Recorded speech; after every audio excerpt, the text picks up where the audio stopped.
તાપી જિલ્લાના સોનગઢ ખાતે આજે પોલીસ પ્રશાસન દ્વારા એક પ્રશંસનીય પહેલ કરવામાં આવી છે.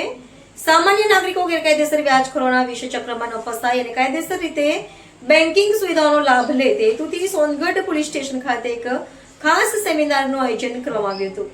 સોનગઢ પોલીસ સ્ટેશન ખાતે વ્યાજના દૂષણ અને નાગરિકોને ખાનગી તથા રાષ્ટ્રીયકૃત બેંકો પાસે ધિરાણ અંગે માર્ગદર્શન વિષયક સેમિનારનું આયોજન કરવામાં આવ્યું હતું. આ કાર્યક્રમમાં સોનગઢ શહેર તથા તાલુકાના મોટી સંખ્યામાં નાગરિકોએ હાજરી આપી હતી. ઉપસ્થિત નાગરિકોને ગેરકાયદેસર વ્યાજખોરીના દુષ્પ્રભાવો અંગે માહિતગાર કરવામાં આવ્યા હતા તથા કોઈ પણ નાગરિક આવા દૂષણનો ભોગ બને તો તાત્કાલિક પોલીસને જાણ કરવાની અપીલ કરવામાં આવી હતી.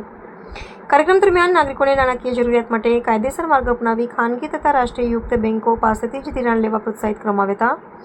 આ અવસરે state bank of India, ICICI bank of Baroda તથા HDCB બેંકના અધિકારીઓ દ્વારા વિવિધ લોન યોજનાઓ અને સુવિધાઓ અંગે વિસ્તૃત માર્ગદર્શન આપવામાં આવ્યું હતું તથા હાજર પ્રજાજનોના પ્રશ્નોનો આવેલ બેંક પ્રતિનિધિઓ દ્વારા સંતોષકારક જવાબ આપવામાં આવ્યા હતા તથા હાજર તમામને આ વિષય પર જાગૃતિ વિષયક પેમ્પલેટનું વિતરણ કરવામાં આવ્યું હતું. સેમિનારનો મુખ્ય હેતુ નાગરિકોમાં જાગૃતિ લાવવાનો તથા ગેરકાયદેસર વ્યાજખોરી સામે સજાગ બની તેમને સુરક્ષિત નાણાકીય વિકલ્પ તરફ દોરવાનો રહ્યો હતો. આ મીટિંગમાં Nizar DYSP IN Parmar, થાણાધિકારી NS Chauhan, PI K Patel તથા અન્ય પોલીસ સ્ટાફ હાજર રહ્યા હતા.